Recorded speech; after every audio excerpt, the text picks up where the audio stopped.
Bustling and full of life, the atmosphere of Christmas Eve makes my tired and numb heart a little more alive. People enjoy time with relatives, friends, and lovers. So vivid, so cold, yet so warm. But that warmth probably isn't for me. Tonight, I'm celebrating Christmas alone again. The people I know enjoy Christmas in their own world, spending time with the ones they love the most. And I'm obviously never their first choice. My God, the cakes are all dirty. Get lost! A cat? What's going on over there? Maybe because of where I'm standing, it seems like I'm the only one around who heard this noise. Interesting, so there is choices in this game. I didn't expect that. Alright, so we're going to be the good cat, and we're going to go take a look. The cat's cry makes my heart squeezes in pain. Before I could regain my composure, my feet had instinctively walked quickly towards the source of the sound. Mom! What are you doing, Mom? It doesn't do anything. It's a stray cat. It's full of dirty bacteria. If customers see it, who will buy our cakes? Today, if we can't sell them, what are we going to do? Stray cat? When I get there, I don't see any cats, only the roadside cake stand owner and her son. But since I heard what happened, I noticed the traces around me. It isn't difficult to see small stains of blood nearby. The cat's injured? How bad is the wound to make her bleed like that? What did that woman do?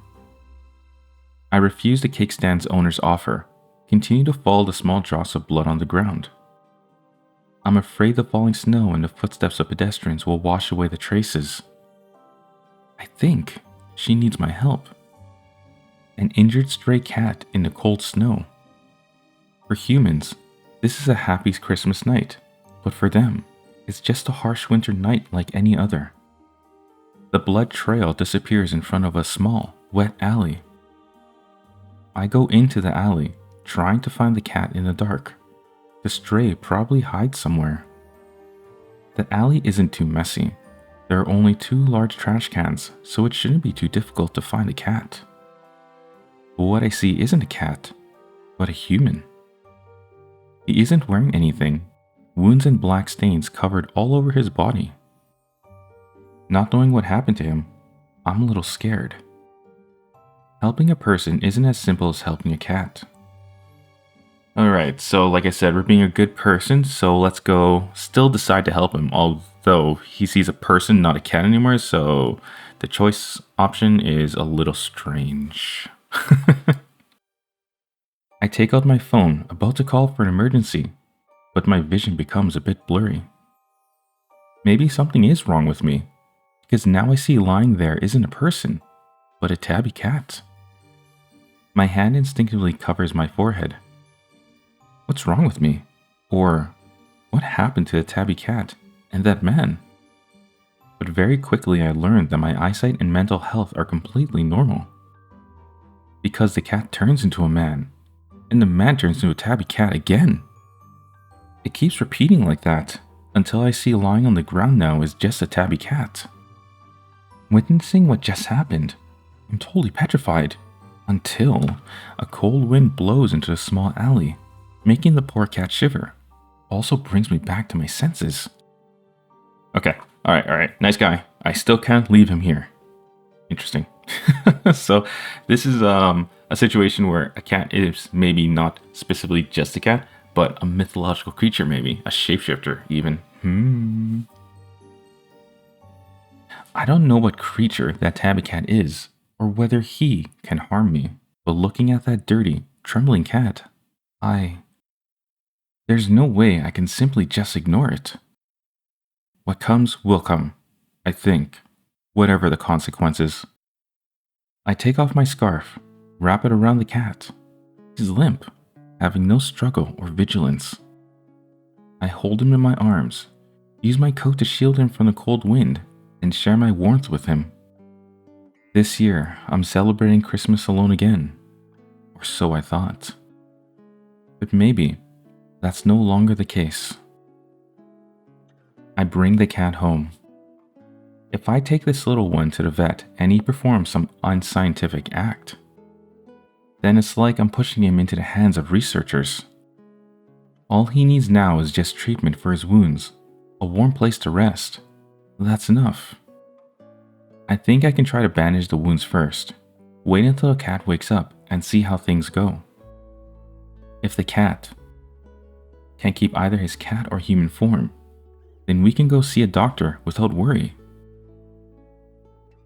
I gently wipe off the dirt, treat the cat's wounds. He just silently lies there, not showing any reaction. I make a cute, warm bed for the small creature, but then I think, what if he suddenly turns into human? I'm a little hesitant. I don't know who or what I'm helping. Maybe I should find a warm place, leave food and water for him there. Then just quietly go back home. That's probably the safest and most reasonable thing to do. But I can't put my mind at ease. Forget it. If I already help, then I'll help him to the end. I gently stroke the cat's head, place him on my bed, the only bed in the house, and leave the room. Judging from the cat's skinny figure, I guess he will need some hot food when he wakes up. I bring the food into the room, wondering if the cat will eat it or not. He should at least take a bite. I'm afraid the small creature would be too exhausted. Where is he? Who are you? Startled, I frown in pain as he tightens his grip on my wrist. I couldn't see his face clearly back in the small alley, but those cat ears are really unexpected. So this is the tabby cat's human form. Ugh. Besides, isn't that the towel I use for my face? And he uses it to... I slightly avert my eyes. It's too embarrassing to look at. The dominant feeling he gives off is so strong. My heart uncontrollably racing, so much that I feel it in my throat. To calm him down, I tell him in detail what happened.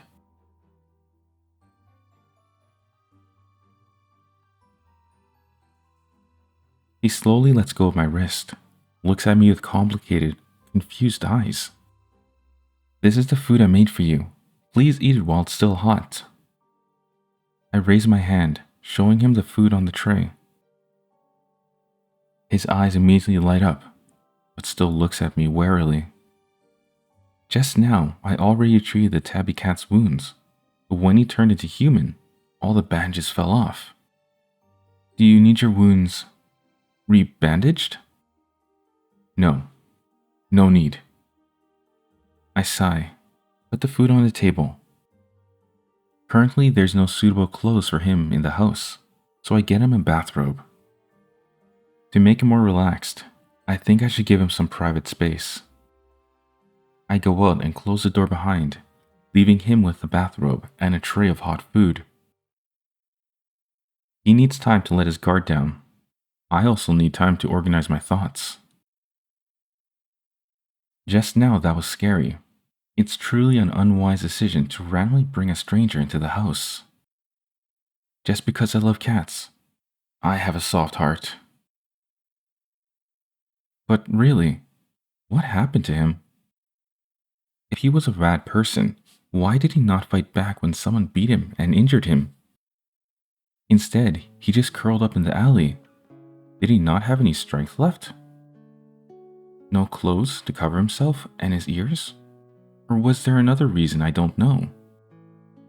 When we talked just now, he could understand me and communicate like a normal person. So, why did he live like that? Thinking about the tattered cat, whose whole body was covered in wounds and dirt. It's just heartrending. If he were a normal stray cat, I would have already adopted him, but he isn't. After eating, will he leave? Does he have a home to return to? Or will he be wandering around in this cold winter again? The door opens. He walks out. His mood is much better, and a little less wary. I go to clean up the food tray in the room. He ate everything without leaving a single crumb. It makes me happy and a bit warm inside. As I walk past him, I hear a very small "thank you." It's so soft, like it would easily be blown away by the wind if my ears didn't catch it. I stop there, turn my head, and smile at him. He averts his eyes, face blushes red. He looks so innocent. I put the dishes in a sink and come back with a glass of milk for him. He seems more open to me, sitting on the sofa opposite, and starts licking small sips of milk? No way, he really licks it like a little cat? It's weird to see a human doing this, but it's strangely adorable. My heart can't help trembling. I try to remind myself not to let my guard down and ask more information about him. What's your name? He stops licking the milk. Cat ears twitch. Dan. Dan? He nods slightly. So, Dan, where are you staying at? I can help you get home. He bows his head low. I don't have. You don't have a home? He quickly raises his head. But that's because I like the feeling of adventure. Everywhere is home. You forgot to hide your red eyes. And is that tears? My heart breaks. Is he really like a stray cat? What should he do? He's neither human nor cat. What has he been through? Is it just like what I saw? Hungry, cold, and injured? Currently, he has no home to return to. He'd probably go out on a snowy winter night. Turn into a stray cat to be chased away and struggles with food, or accidentally fall into the laboratory. Those things have nothing to do with me. But you can stay here if you want. Although I quite trust my eye for people, this is probably still an unwise decision. But just this once, I don't want to do things against my conscience. His eyes light up. I see them slowly getting wet. He quickly lowers his head again. Can I? Are people really that good? There are still many good people and cat lovers in the world. I nod affirmatively. You can stay here, as long as you want. Whoa, dude, look at he's bleeding. Oh my god. Yeah, I feel the same way. Exclamation marks, person. Wait, that's blood! You're bleeding again! I immediately run to get the first aid box. You must be bandaged immediately. Despite his resistance, I take off the bathrobe and start treating the bleeding wound. Human! What are you doing? There's really not a single good human. Struggling to bandage the wounds. I'm a little angry, but also find it funny. He's really a magical creature. I don't know if this is the right decision or not, but this winter, I don't spend Christmas alone anymore. I thought I wouldn't feel any warmth for myself, but when I held the cat in my arms, shared my warmth with it, when his eyes lit up and he ate all the food I made, when he looked at me with his teary eyes as I said he could stay. I don't know since when, as I gave like that. I realized the warmth had already been here in my heart.